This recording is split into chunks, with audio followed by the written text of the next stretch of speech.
Hi, my name's Tony, and today I want to work on building a Tandy leather kit for a Windsor belt bag, which can also be used as a Celtic sporran for you Scotsmen out there.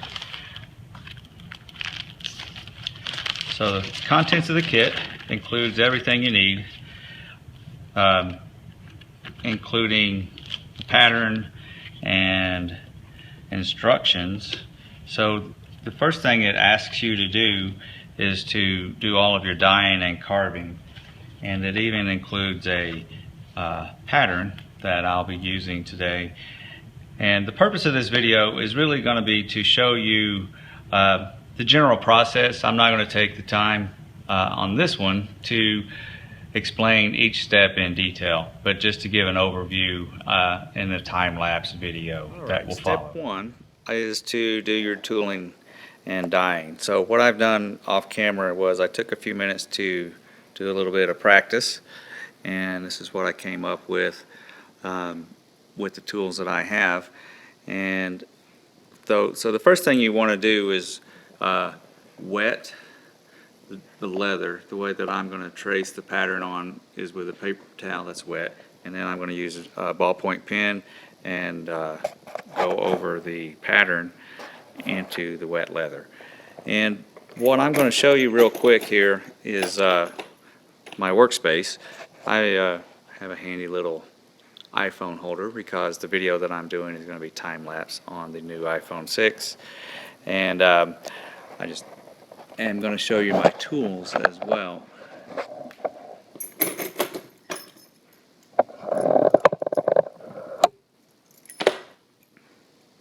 So the pattern calls for an F941, H907, B203, and a B200. None of which I happen to have in my possession. From my last project, I did buy some tools, though, that are going to be pretty close. This one is the I've already forgotten the numbers, but it's a slightly smaller version of the F941. The H907 is a stop tool, and this is probably the closest thing I have to one of those stop tools. This one is a P870. Back to this one, it's a F976.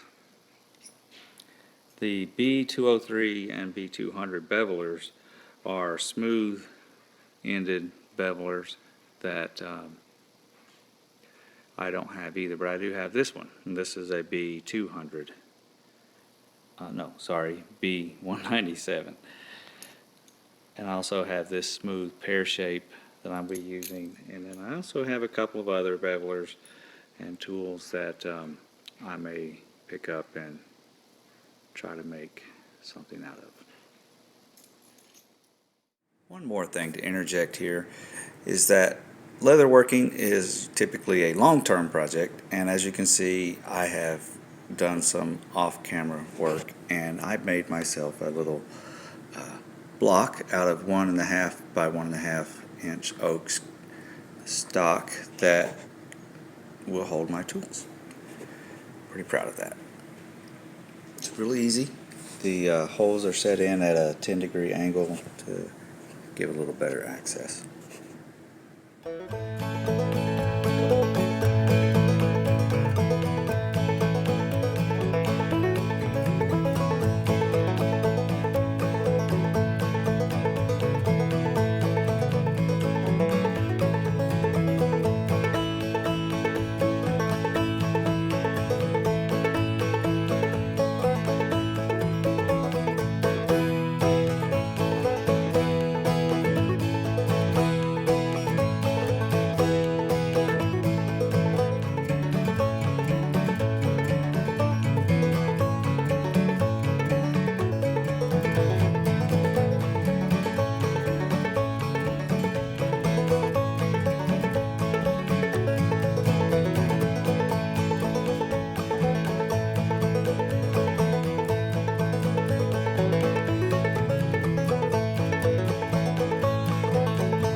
Now that I've finished the carving, I'm going to set this aside to dry, and I will begin the portion of the project that I dye the leathers.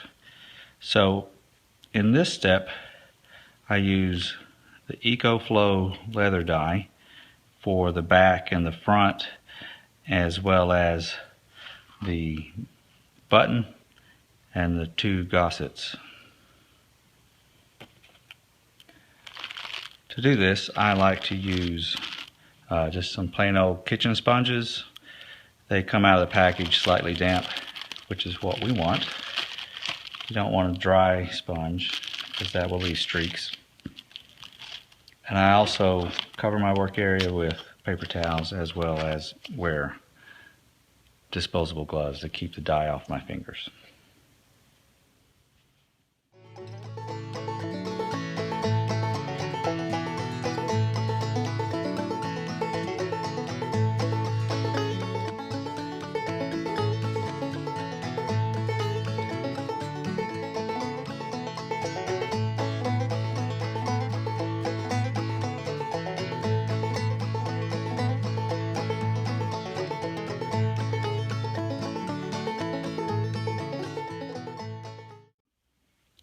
The next step is a different color of stain, and for this one I'll be using the EcoFlow Gel Antique in a saddle tan. The purpose of using gel is so that it's much thicker and it will seep into the grooves and the leather work that I've already completed. So we'll be doing the flap, the belt loop, and the clasp.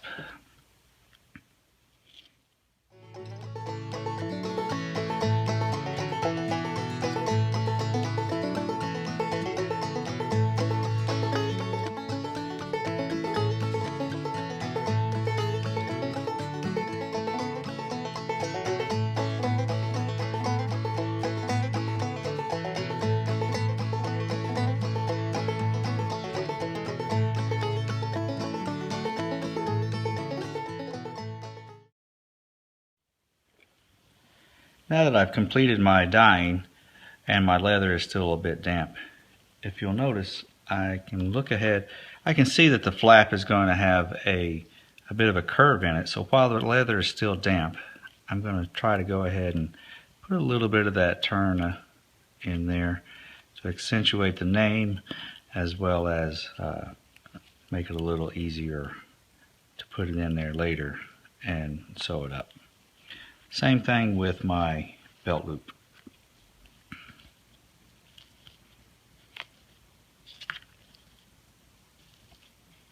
Well, actually you'll notice this one is not damp from carving, so it's not quite as simple.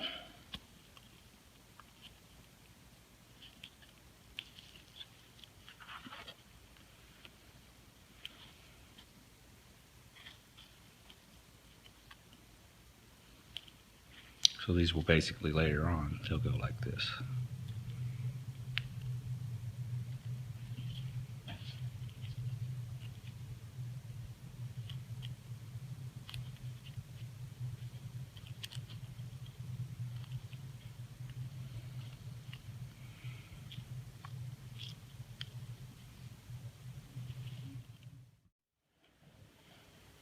After the dye is finished, I would like to put the final finish on. For that, I'm going to use the EcoFlow Super Sheen leather finish. This basically provides waterproofing and conditioning to the leather. And I wanted to do that before assembly so that it would get in between the stitching.